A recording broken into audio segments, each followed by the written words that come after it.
Well, I was away last week, and I did miss you all. I woke up on Sunday morning and thought, I'm not with my church. But I'll tell you, before that, we were trying to get everything in order. I was trying to make sure all the ducks were in a row so that we didn't miss a beat while I was on vacation. And Pastor Mike graciously agreed to take the pulpit this week. And I said, well, you have an option. You could either go ahead and preach whatever the Lord has put on your heart, or you could continue in our journey through the Bible series and take up the book of Amos, which is the next book. And he thought for a minute, and then he spent some time looking through Amos, and he says, no, I'll leave that for you for when you get back. You might have noticed some themes as we go through the minor prophets.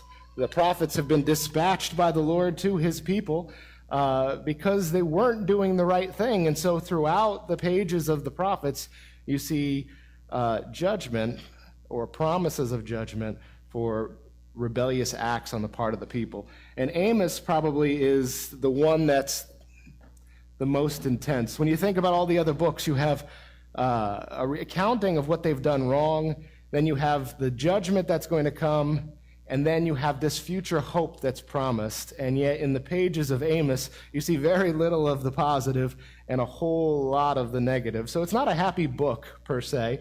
But yet we're going to plumb its depths today. From the top down, the people had forsaken their covenant with the Lord. And when I say the people, Amos was called specifically to that northern kingdom of Israel. If you remember, we talked about this, that after the time of Solomon, the kingdom of Israel divided into two nations, the kingdom of Israel in the north and the kingdom of Judah in the south. And both the north and the south had received prophets from the Lord when they had strayed from God's covenant with them. And so Amos is specifically ministering to that northern kingdom of Israel, and the people had forsaken their covenant completely with the Lord. Well, some of the things that are addressed in the book, first of all, is that they go through the motions of worshiping the Lord on the outside, but on the inside, their hearts were far from God. They neglected or took advantage of the poor. This is a major theme throughout the book of Amos. And they perverted justice. And so these are just some of the major themes that run throughout this book.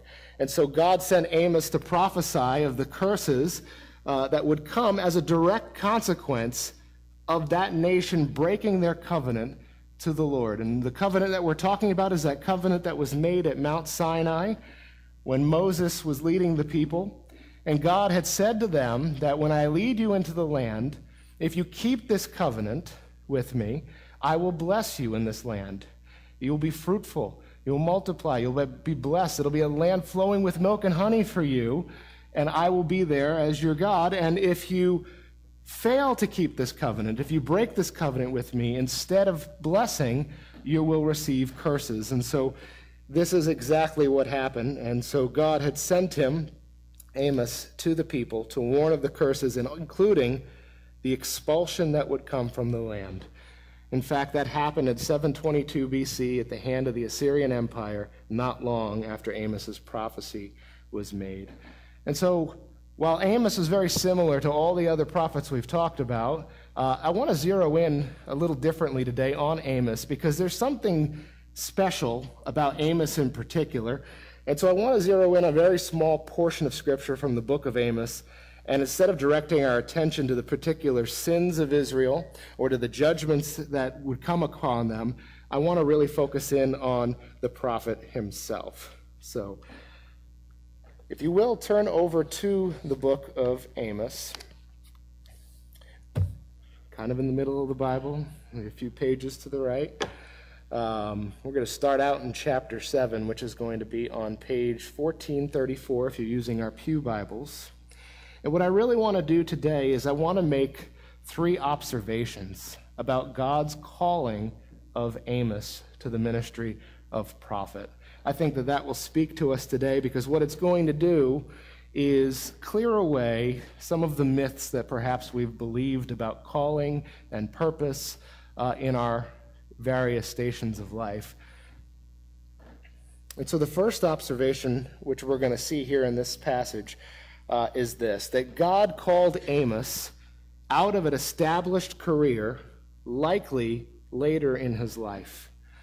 And so we read this in Amos chapter 7, starting in verse 12.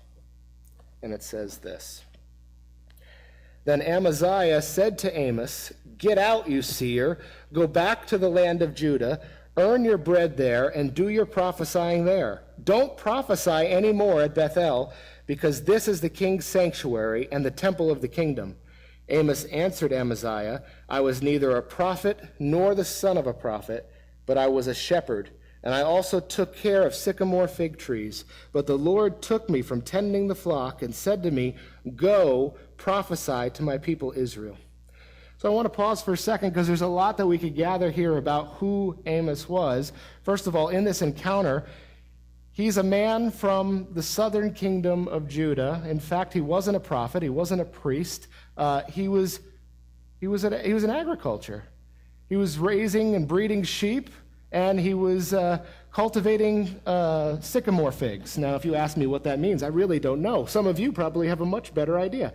But all that to say, he wasn't a prophet. And he wasn't even a prophet from Israel. He was a man in a completely different profession from the land of Judah. And God called him to go up north to this other kingdom, this other country, and proclaim there. And so we see this person, Amaziah, confronting him. Amaziah is one of the officials before the king in Israel, and he didn't like what Amos had to say because Amos had a whole lot of negative to say about the kingdom, about its officials, about its government, and about its king. And so here he's challenging him and saying, "Go away, you seer, go back to your own land and spout these things, but don't say them here." And Amos is answering.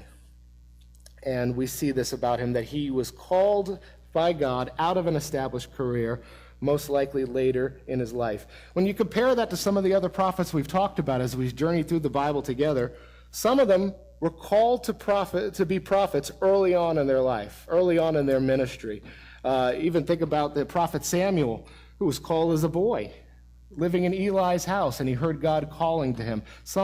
This was established much earlier. Some, although they were called to be prophets a little later on, were already in the service of the Lord. We learned about Ezekiel and Jeremiah, both who were already priests serving God when God called them to be prophets. And so they were already in ministry, so to speak. And that is in stark contrast to Amos, who had established himself already in a completely different career as a sheep breeder and a sycamore fig cultivator. His life was not spent, think about this, his life was not spent in the temple. It wasn't spent in palaces. It wasn't spent among the wealthy or the influential people of his day. Instead, his place was outdoors, among animals and among the trees. And he probably had some human interaction, but it would have been people in the same station of life as him. It would be other shepherds, other people in agriculture, his own family, and then maybe his clients and things like that would be the human interaction. But he wouldn't have been in any way around the people that God had called him to be around in his ministry. And while we don't have details on the event of Amos's calling, we do know that the Lord changed the course of his life and calling to fulfill his purposes. And when that call came, Amos himself said it best, that it could not be resisted. Amos 3:8 says this, says, "The lion has roared, who will not fear? The sovereign Lord has spoken, who can but prophesy?" And that parallelism there strikes me because of the first part. If a lion roars, if I turn around and there's a lion roaring, I'm scared. I don't know about you. And he says, in the same way, if the Lord speaks, what do you do but prophesy? And so here he's saying that God's call to be a prophet was irresistible. God called him. Who was he to do anything but to obey? And yet I still try to put myself in Amos's shoes. If I were him, this is kind of how it might have gone. Prior to God's call, I would assume that the die had been cast. You know, we all choose a career, right? We all choose a path in life. We choose what we're going to do. And if I were in Amos's shoes, whether I was following in the trade of my family, which was likely the case in those days, or if I had chosen my profession for myself, one way or the other, at that point I would have committed to this career. I would have become proficient at it, perhaps working my entire life to learn every aspect of sheep breeding and sycamore fig cultivating. Think about it, especially if this was the profession or the trade of his father and his grandfather. If he was multi-generational in this trade, this is just what your family did. That from the earliest stages of his life, he would have been assisting in the family business. He would have been learning the best way to do certain things. His whole life would have been consumed with this one purpose for which he was working. He would have established a client base, trade relationships. These are some of the things you would have done and had in place already. If I were Amos, I would have planned to do this for all of my working days. You know, we're in a different culture now, so you could easily go up the street to the community college, earn an associate's degree in something, or get licensed in something, go on Career Builder, and change your path at any point. But this was not the case in ancient Israel. Once you had established yourself in a career, that was the career you were going to do for the rest of your days. Not only that, it was most likely the career that your children were going to inherit from you. And so they would take on the mantle that you'd passed on to them and would continue in it. And so this would be Amos's perspective prior to God's calling. And God's calling certainly would have interrupted the status quo. It certainly would have completely impeded his firmly established plans that he had for the rest of his life and for the future of his family. And yet, if you read through the book of Amos, you don't see any hint of that throughout its pages. Instead, what you see is Amos's obedience to the call that God had specifically given to him. You know, I think through this, and it reminds me of a time several years ago I was in New York. Raise your hand if you've ever driven in the snow. Okay, so some of you have experienced this, right? Well, I hate visiting New York in the winter, and inevitably it always snows when I go there. My children are excited, and I feel miserable because I know I'm going to get stuck driving in it. And so a couple of years ago, this was in fact the case. Jenny and I were out in the snow, and it just got worse instead of better. It was coming down really big, thick flakes. The wind was blowing it right into the windshield. And I had my lights on high. I had my wipers going just as fast as they possibly could. I didn't realize this at the time, but I was gripping that steering wheel in the 10-2 position very, very tightly, and I was fixated on what was in front of me, and yet that wasn't much because all I could see was maybe a foot or two in front of my vehicle. And if you've driven in the snow, you've probably experienced this, and if you haven't driven in the snow, don't. But it dawned on me as I'm reflecting on this that is very much the way we live our lives. We are focused, hyper-focused sometimes, on what's right in front of us, and we do not have sight of the big picture. We're not looking far in advance. And even when we do plan, right? If there's planners in the group, I commend you. That's a good thing. But even when we try to plan for the future, we're planning based on our very limited knowledge that we have right now, because we don't know what stands in the future. We don't know what's more than 2 feet in front of us, but there's somebody who does. God knows the big picture. He knows the biggest picture. God knows everything, and such was the case here for Amos as well. And so for us, we need to hold on to our plans, as Amos probably did, but we need to hold on to them loosely, because we all have an understanding of where we are in life, of what we've been called to do, of what we're good at, and yet we can hold on to these things tighter than we ought because we see short term and God sees everything. Because we never know when God, who sees all, will reveal to us a plan that we had not anticipated, and we must be ready to be obedient. And this was what Amos had going for him.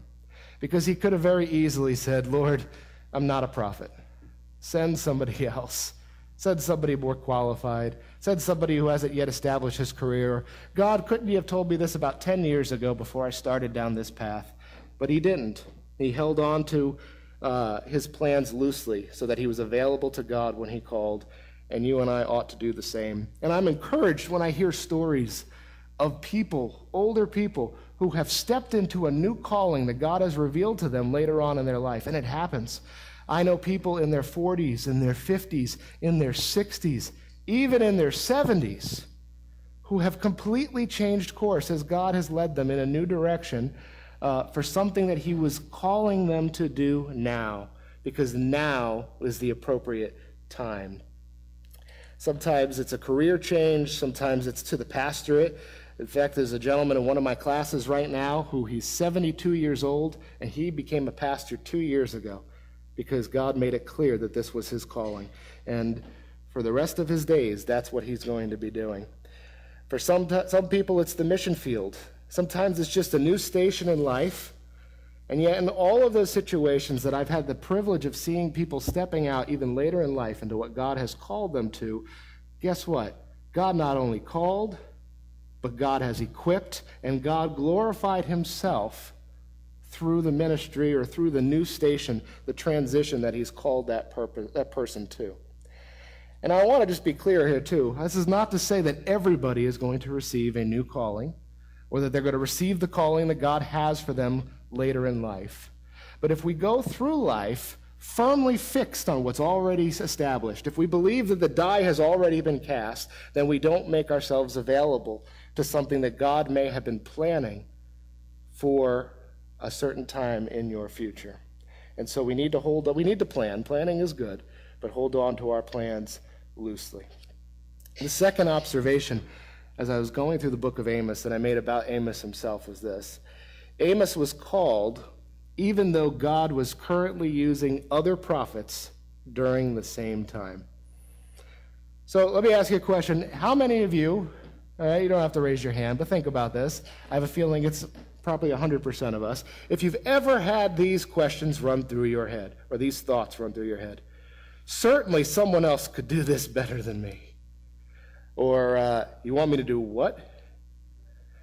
Or you've got the wrong guy, right? We've all been in some situation, some circumstance where we just seemed out of our element, where it's like, even if we're somewhat proficient at something, certainly there's somebody more better equipped for the task. Certainly God could have done more through somebody else.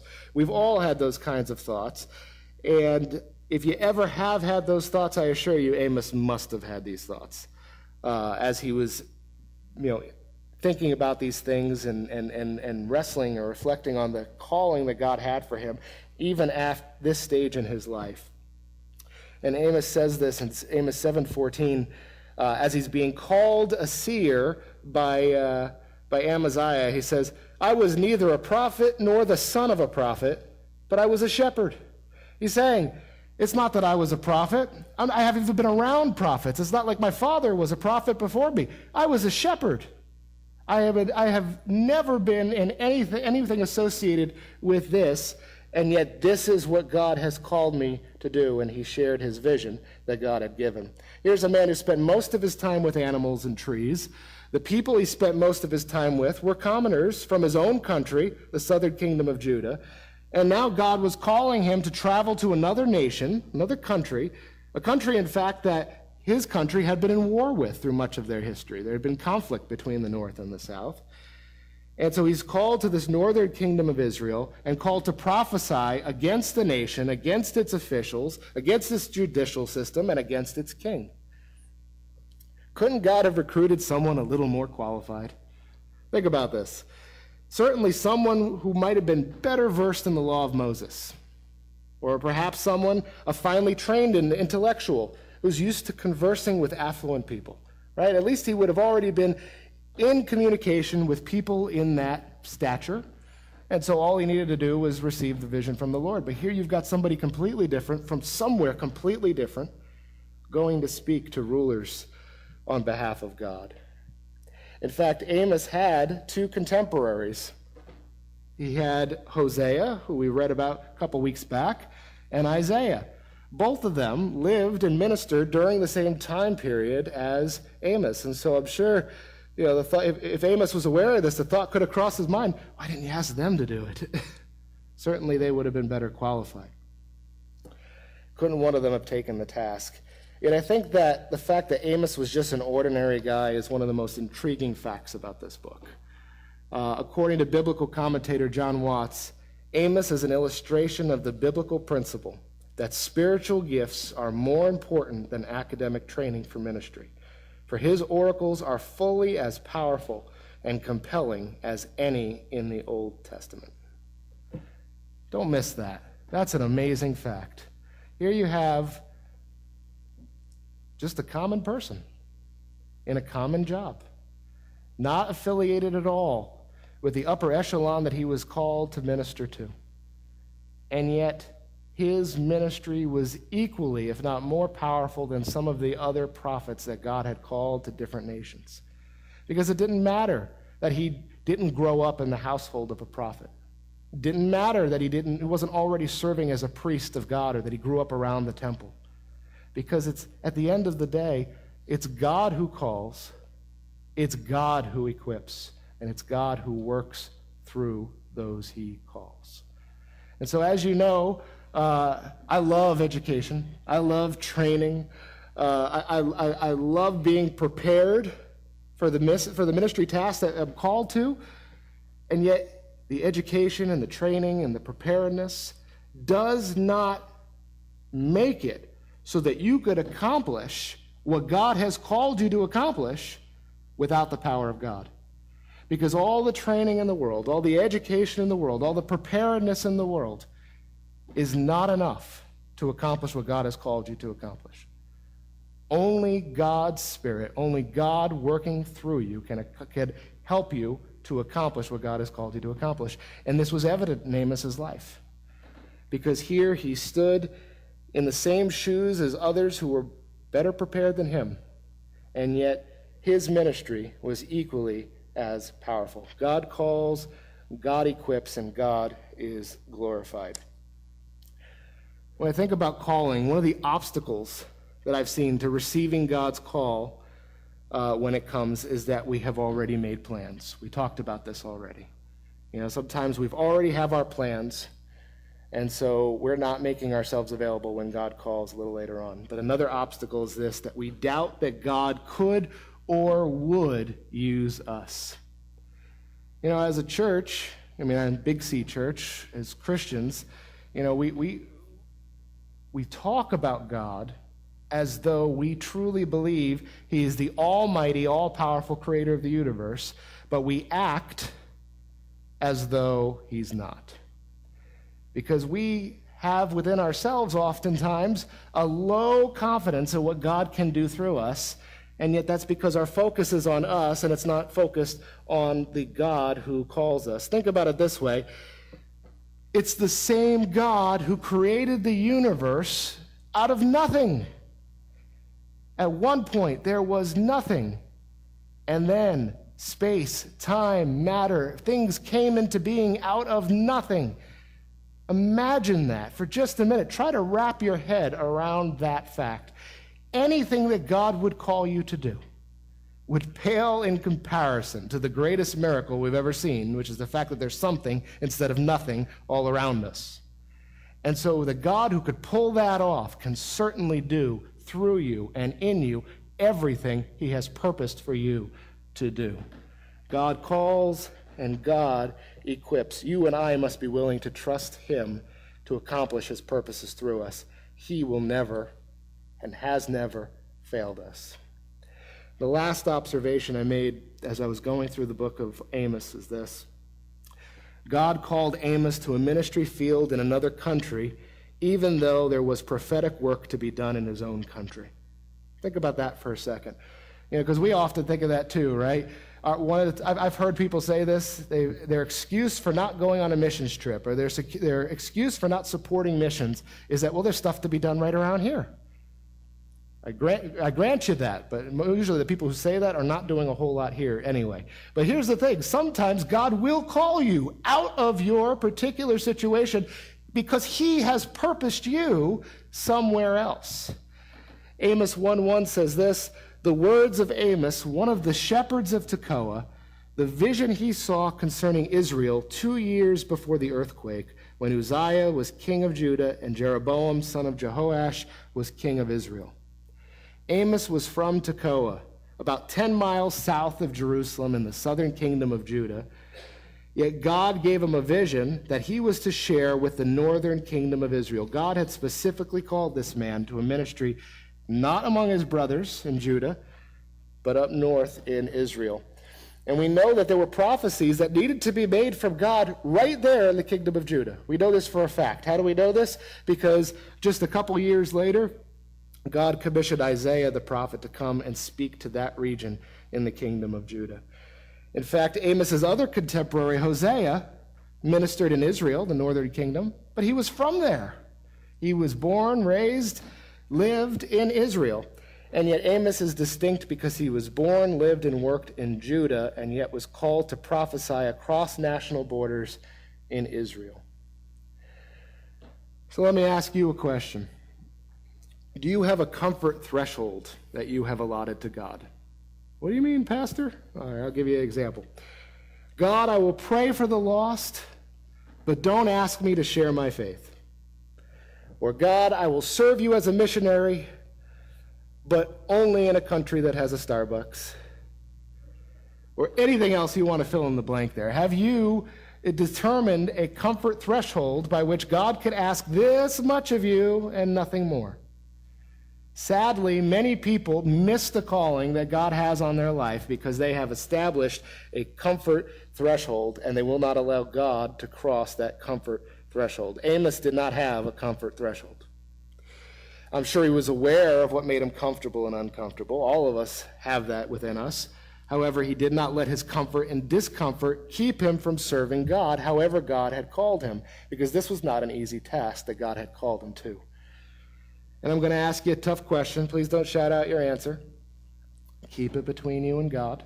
But I do want us to think about this. If God were to speak to you today, if Kevin finally stopped rambling on and everybody closed their eyes and he was praying, and somehow during that prayer God just broke through your thoughts and you're thinking your thoughts about what you're doing for lunch out this afternoon, and spoke to you, and he called you clearly to a specific calling that took you away from your home, perhaps, away from your job, away from everything else that you have established, away from all the plans you had, and was asking you to go somewhere that was uncomfortable to you, would you say yes?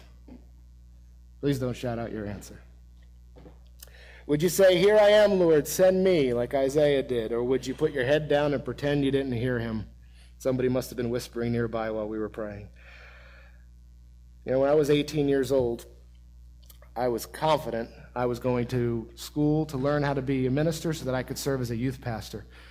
Worked for Youth for Christ for a year and then got to be a youth pastor at a local church in Charlotte, North Carolina. I was there for 5 years. I told Jenny all the time. I said, I'm not going to be one of those that uses the youth pastor position as a stepping stone to the pastorate. God has called me to youth ministry, and I will retire one day as a youth pastor. Well, God was probably laughing when I said that, but because he had other plans. And I am confident, wholeheartedly confident, that that is exactly what God had called me to do for that season of life. And I had my plans. I knew what I wanted to do. I took the calling God had for me for then, and I had marked out the rest of my life based on that calling I had for then. But guess what? God doesn't give you necessarily one calling for the rest of your life, because he changed that in several different steps along the way. And we all have to make plans, but we all need to hold them loosely, because God, who knows the big picture, will lead us as he desires for his glory. We must also be confident that when he calls us, he will also equip us to succeed in everything that he calls us to do. God doesn't fail. I want you to let that sink in for a minute. God doesn't fail. There's things that we perceive sometimes as failure, and sometimes they are. Sometimes we try to do things at our own strength, we fall flat on our face. Sometimes what we perceive as a failure is not a failure, because God, who sees the whole picture, sees what seeds have been planted or what steps have been taken so that his will be set into motion and his purpose is accomplished and him glorified. And so God does not fail. And lastly, we must not put conditions on God's calling, but we must be willing to follow him wherever he leads, whenever he chooses to lead us. It might be hard, or it might be easy. It might be inconvenient, or it might be exactly what you've been waiting for your entire life. One way or the other, Answering your call will bring you a deep and satisfying joy that you've never experienced and a closeness with God that is unparalleled by anything else. And God will be glorified. Yes, even through you, even through me. Let's pray. Lord God, we thank you so much for who you are.